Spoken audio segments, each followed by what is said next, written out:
بسم اللہ الرحمن الرحیم وبہ نستعین وصلی اللہ علی نبینا محمد وعلی آلہ وصحبہ اجمعین ومن تبعہم بإحسان الی یوم الدین وبعد۔ قال اللہ تبارک وتعالی الحمد للہ الذی ہدانا لہذا وما کنا لنہتدی لولا ان ہدانا اللہ۔ تمام قسم کی تعریفات اللہ رب العالمین وحدہ لا شریک کے لائق و زیبا ہیں، جو ساری کائنات کا تنہا خالق و مالک ہے، اور بے شمار درود و سلام ہوں اللہ کے آخری نبی جناب کریم محمد رسول اللہ صلی اللہ علیہ وسلم کی ذات مقدسہ پر۔ محترم سامعین، عزیز ماں اور بہنوں، ساری تعریفیں اللہ تبارک و تعالیٰ کے لیے۔ اگر اس کی توفیق نہ ہوتی تو اس کی عظیم الشان کتاب کی تکمیل نماز تراویح قیام اللیل میں ممکن نہ تھی۔ یہ محض اللہ کا فضل اور اس کی رحمت ہے۔ ہم اللہ تبارک و تعالیٰ سے دعا کرتے ہیں کہ پروردگار اس میں جو کچھ بھی اچھائیاں اور بھلائیاں تھیں اسے محض اپنے فضل و کرم سے قبول فرما، اور اس میں اگر کوئی کوتاہی کچھ غلطی ہے تو اسے اپنے مغفرت میں دامن میں ڈھانپ لے، اسے چھپا لے، اسے بخش دے۔ یہ بڑی خوشی اور مسرت کا موقع ہے۔ سب سے پہلے میں اللہ کا شکر ادا کرتا ہوں کہ اللہ تبارک و تعالیٰ نے مجھے اور میرے ساتھ تراویح پڑھانے والے حافظ ساجد عمری صاحب حفظ اللہ، انہیں توفیق دی کہ ہم قیام اللیل میں قرآن مجید آپ کو مکمل سنا سکے، اور اللہ نے آپ لوگوں کو، مرد و خواتین، بچے، تمام لوگوں کو بھی توفیق دی کہ آپ لوگوں نے الحمدللہ باقاعدگی کے ساتھ قیام اللیل کے اندر شرکت کی۔ اللہ ان تمام نیکیوں کو قبول فرمائے اور اسے ہماری دنیا اور آخرت کی نجات کا ذریعہ بنائے۔ شریعت کا ایک اصول ہے، من دل علی خیر فلہ مثل اجر فاعلہ۔ جو کسی نیک کام کی طرف رہنمائی کرتا ہے اسے اتنا ہی ثواب ملتا ہے جتنا کرنے والے کو ملتا ہے۔ میں اس حدیث کے تناظر میں ان لوگوں کو مبارکباد دیتا ہوں جن کی دعوت کے پر میں یہاں پر آپ لوگوں کے درمیان آیا۔ یقیناً انشاءاللہ وہ اتنی نیکیوں کے مستحق ہوں گے جتنی اللہ تبارک و تعالیٰ مجھے عطا کرے گا، اس لیے کہ ان کے ذریعے سے میں آپ لوگوں تک پہنچا، اور اللہ نے جو بھی مجھے علم عطا کیا تھا کوشش کی اسے بہتر انداز میں آپ لوگوں تک پہنچانے کی۔ آج الحمدللہ قرآن مجید مکمل ہوا، 30 پارے کی مکمل تلاوت ہوئی، اور یہ پارہ 39 سورتوں کے پر مشتمل ہے۔ چھوٹی چھوٹی مختصر جامع ترین آیتیں، سورتیں۔ سورہ کوثر کے بارے میں حضرت علی رضی اللہ تعالیٰ عنہ کہتے ہیں کہ اسے کعبۃ اللہ کی دیوار کے پر لکھ دیا گیا۔ عرب کا ایک شاعر جو کہ ان لوگوں کی محفلوں کے اندر جج بنتا تھا، وہ بار بار اسے پڑھ رہا تھا۔ پڑھنے کے بعد نیچے ایک جملہ لکھتا ہے، کمنٹ لکھتا ہے، ما ھذا قول البشر، یہ کسی انسان کا کلام نہیں ہے، ہو ہی نہیں سکتا کہ کوئی انسان اتنا جامع، اتنا شاندار کلام پیش کر سکے۔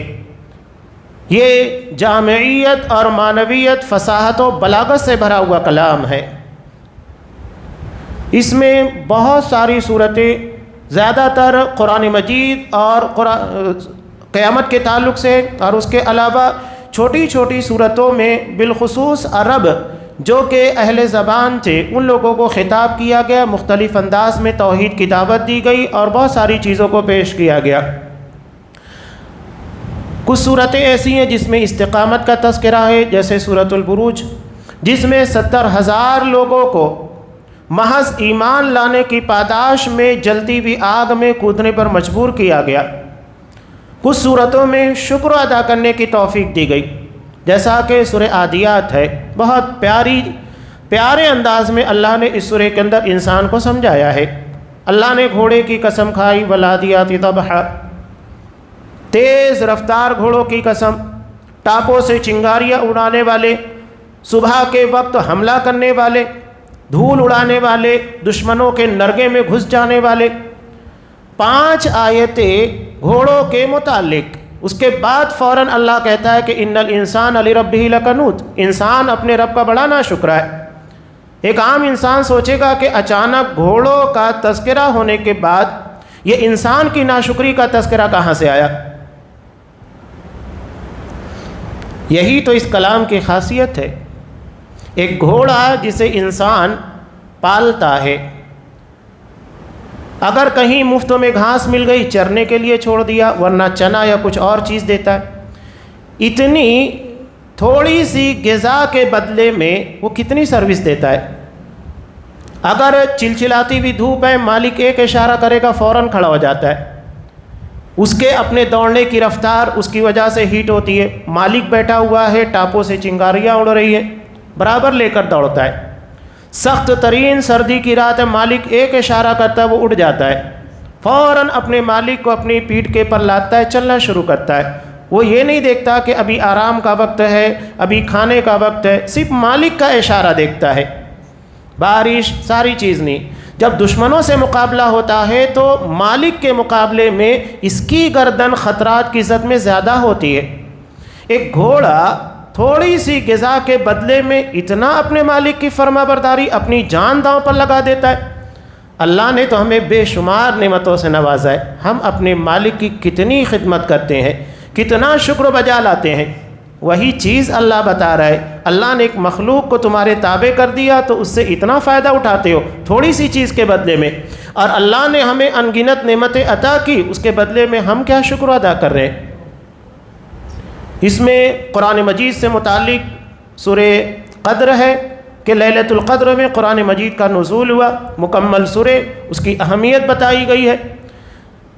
مختلف انداز سے قیامت کے تعلق باتیں بتائی گئی، جیسا کہ القاریہ مل قاریہ، سورۃ القاریہ۔ قاریہ کا مطلب ہوتا ہے کھٹکھٹانا، دروازے کے پر آ کر کوئی نوک کرتا ہے، دستک دیتا ہے تو اس کو کہتے ہیں قارع، دستک دینے والا۔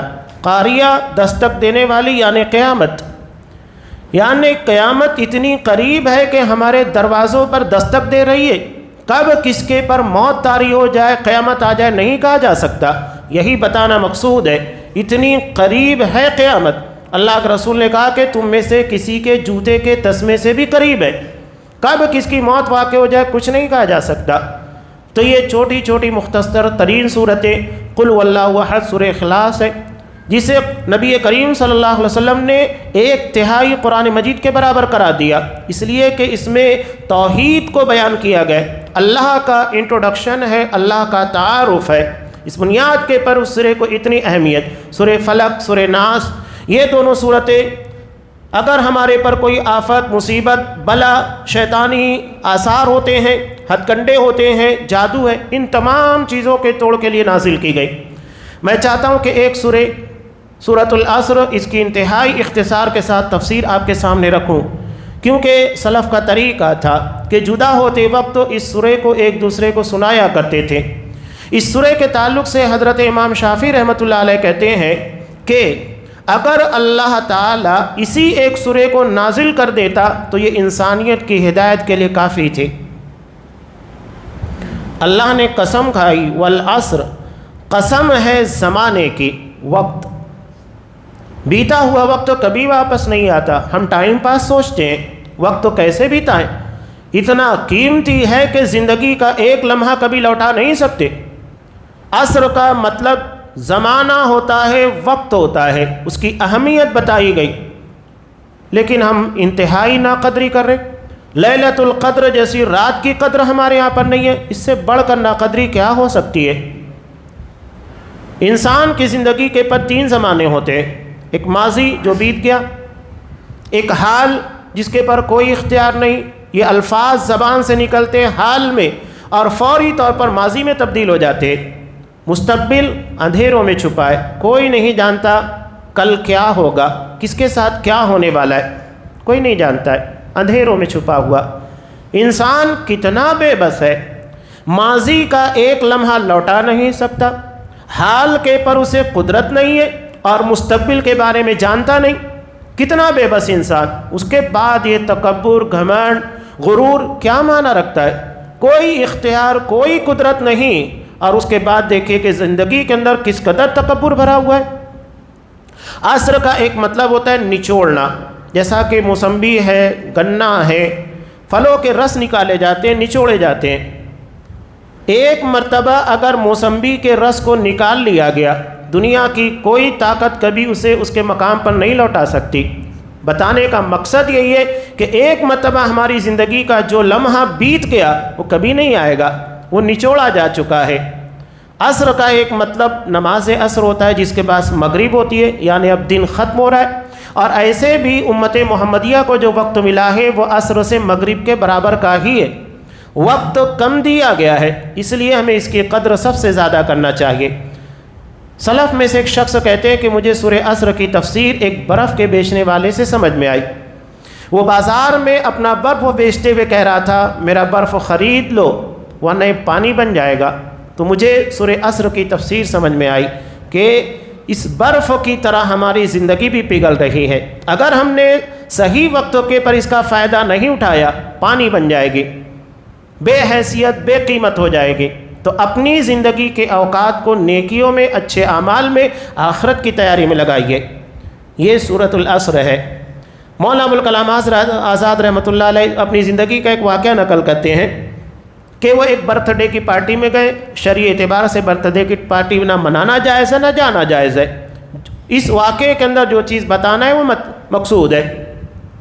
یہ کہتے ہیں کہ میں گیا تو دیکھا کہ لوگ خوشیاں منا رہے، حالانکہ انہیں خوشی نہیں غم منانا چاہیے، اس لیے کہ اگر یہ 30 سال کا ہو چکا ہے اور اللہ نے اسے 70 سال کی عمر عطا کی ہے، اس کا مطلب یہ ہے کہ اس کے 70 سال میں سے 30 کم ہو گئے، 40 بچے۔